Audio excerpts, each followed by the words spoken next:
Hello' everyone, আকৌ আজি মই নতুন এটা ভিডিঅ'লৈ স্বাগতম জনাইছোঁ। এই ভিডিঅ'টোত মই আমৰ জেলি ঘৰৰে আম কেনেকৈ বনালোঁ আপোনালোকৰ আগত দেখাব খুজিছোঁ। আপোনালোকে ভিডিঅ'টো স্কিপ নকৰাকৈ শেষলৈকে চাব। এয়া চাওক, ইমান ধুনীয়া, এইটো গুড় দি আৰু চেনি দি বনাইছোঁ। এই দুটা কেনেকৈ বনালোঁ, কালাৰো ফুড কালাৰ নিদিয়াকৈও বহুত ধুনীয়া হৈছে। এয়া চাওক, আমখিনি প্ৰথমতে ধুই শুকুৱাই ল'লোঁ। শুকুৱাই নিজৰ জোখত কাটিব। আৰু মোৰ আমখিনি মানে পকাই আছিলে, কালাৰটো বহুত পকা, কিবা একদম কোমল হৈ যোৱা নাছিলে। মই সেইকাৰণে এইখিনি আম অকণমান সিজাইও ল'ব পাৰে, মই সিজাই লোৱা নাই, ডাইৰেক্ট মিক্সিত গুড়ি কৰি ল'লোঁ। গুড়ি কৰাৰ পিছত এয়া পানী অলপ দি চেনি, মানে আধা আধাকৈ কৰিম, এখিনি গুড়েদি আৰু এখিনি চেনি, সেইকাৰণে চেনি 1 কাপ আৰু অলপ দিছোঁ। আৰু পানীটো আপুনি যিমান বেছিকৈ দিব ইমান দেৰি উতলাই থাকিব লাগিব। মই পানী অলপ কমকৈ দিছোঁ। আৰু এই আমখিনি যে যদি বেছিকৈ পকিলেও অকণমান টান হৈ থাকিলে অকণমান সিজাই ল'ব পাৰে, সিজাই কোমলাই ল'ব পাৰে। মই সিজাই লোৱা নাই, ডাইৰেক্ট কেঁচাকৈ মিক্সিত গুড়ি কৰি দিছোঁ।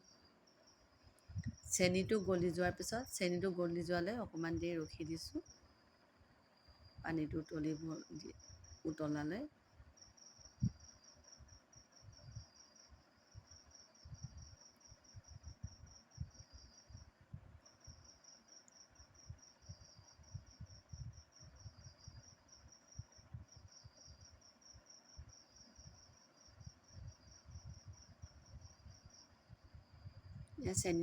পানীখিনি উতলিব লৈছে আৰু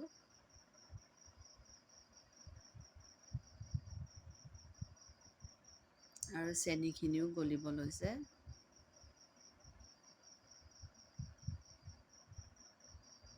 এতিয়া মই গুড়ি কৰি থোৱা আমখিনি ইয়াৰ মিলাই দিম।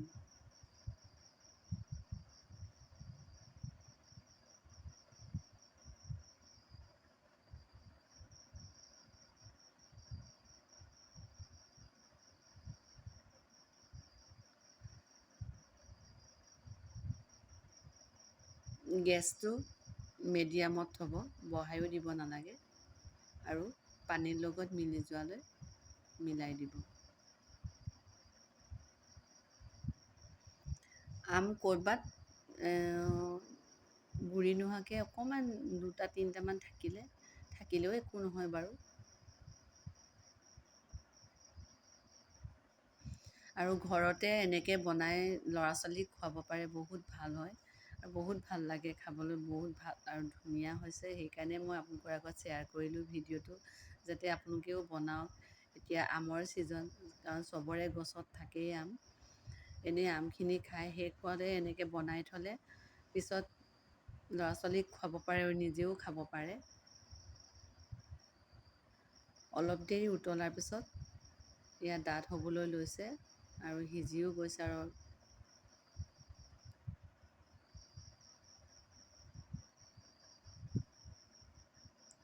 মই ভাবিছিলোঁ যদি কালাৰটো যদি নুঠে ফুড কালাৰ দিম বুলি, কিন্তু কালাৰ দিব লগা নহ'লেই। আৰু ইয়াত অকণমান নিমখ দি দিছোঁ, মানে মিঠাত অকণমান নিমখ দিব লাগে, মানে টেষ্টটো মানে বেলেঞ্চ হৈ যায়, তেতিয়া মানে মিলি যায়। আৰু নেমুৰ ৰস অকণমান চেপি দিছোঁ, চেপি গোটেইখিনি আকৌ মিলাই লৰাই দিছোঁ। প্ৰায় হওঁ হওঁৱে হৈছে আৰু হ'লেই আৰু মানে বেছিকৈ শুকাই গ'লেও বেয়া, পিছত টান হৈ যায়। এয়া আপোনালোকৰ আগত দেখাম। যেতিয়া মানে এনেকৈ উঠাই এনেকৈ চাব, এনেকৈ আঠা হৈ যদি যায়, মানে বেছি আঠা হ'লেও, মানে বেছি ডাঠ হ'লেও বেয়া, অকণমান এনেকৈ আঠা হৈ গ'লে হৈ গ'ল। এয়া হৈ গ'ল। এয়া ঠাণ্ডা হ'বৰ কাৰণে এটা পাত্ৰত উলিয়াই থ'ম। আৰু মই যে কৈছিলোঁ আৰু এটা অলপ মানে গুড়েদি বনাম বুলি, এই কেৰাহীতে আকৌ গুড়েদি বনাম। সেইকাৰণে এইখিনি উলিয়াই ইয়াত ৰুম টেম্পাৰেচাৰতে ঠাণ্ডা হ'বলৈ দিব নিজে। ঠাণ্ডা হোৱাৰ পিছত বটলত ভৰাই থৈ ফ্ৰিজত থ'লে 6মাহমানলৈ খাব পাৰে, একো নহয়, বেয়া হৈ নাযায়।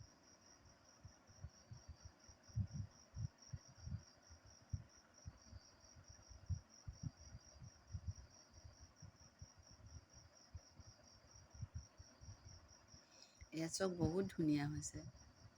আৰু এইখিনি মই গুড় দি বনাম।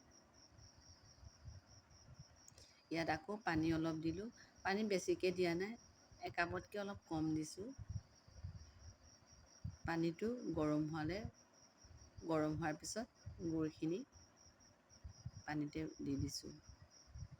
দি এতিয়া পানী আৰু গুড়টো মিলি যোৱালৈ অকণমান লৰাই থাকিব।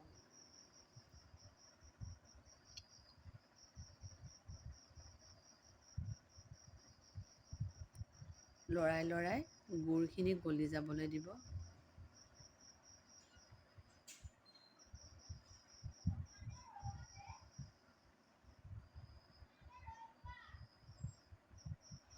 এতিয়া গুড়ৰ ফেনটো গুচাই দিব পাৰে, চামুচ এটা লৈ অলপ অলপকৈ টুকি দিব।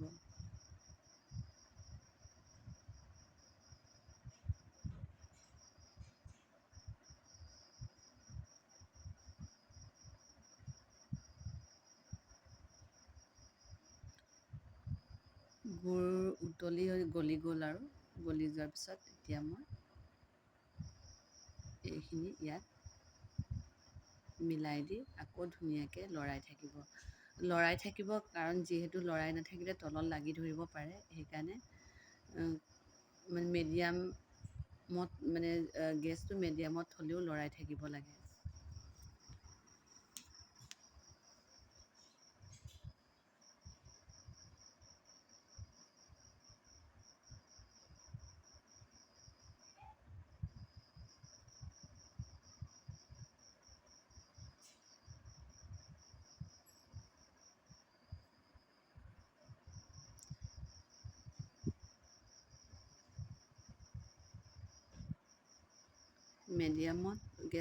গেছটো মিডিয়ামত থৈ অকণমান উতলিবলৈ দিব। আৰু প্ৰায় লৰাই থাকিব, নহ'লে লাগি ধৰিব পাৰে। ইয়াতো অকণমান এটা দুটা ডাঙৰকৈ থাকিলে সেইখিনিও আঁতৰাই দিম।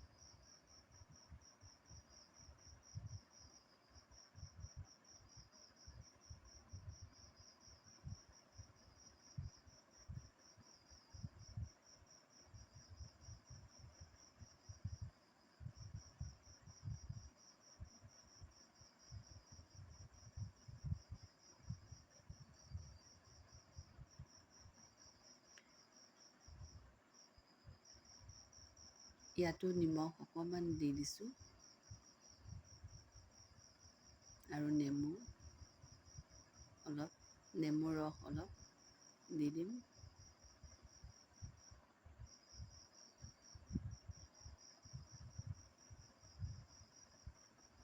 সঁচাকৈ ইমানেই ধুনীয়া আৰু টেষ্টটো বহুত ধুনীয়া হৈছে। আপোনালোকে নিজে বনাব দেই, কেতিয়াও নবনোৱাকৈ নাথাকিব। নবনালে পিছত আমৰ ছিজন যোৱাৰ পিছত বহুত বেয়া লাগিব, কিয় নবনালোঁ বুলি।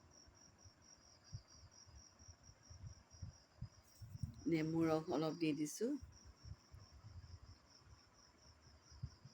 এয়াও হওঁ প্ৰায় হ'বলৈকে হ'ল আৰু।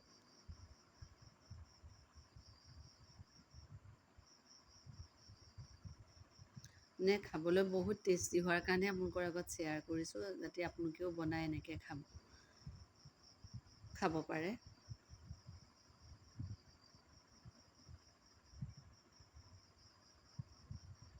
এয়া চাওক,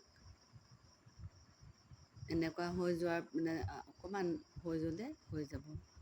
আৰু ইমানেই সঁচা, কালাৰটো চাওক ইমান ধুনীয়া হৈছে। ভিডিঅ'টো চাই কেনেকুৱা পালে কমেণ্ট বক্সত জনাব। আৰু আপোনালোকে ছাবস্ক্ৰাইব কৰিবলৈ নাপাহৰিব আৰু শ্বেয়াৰ কৰি দিব, যাতে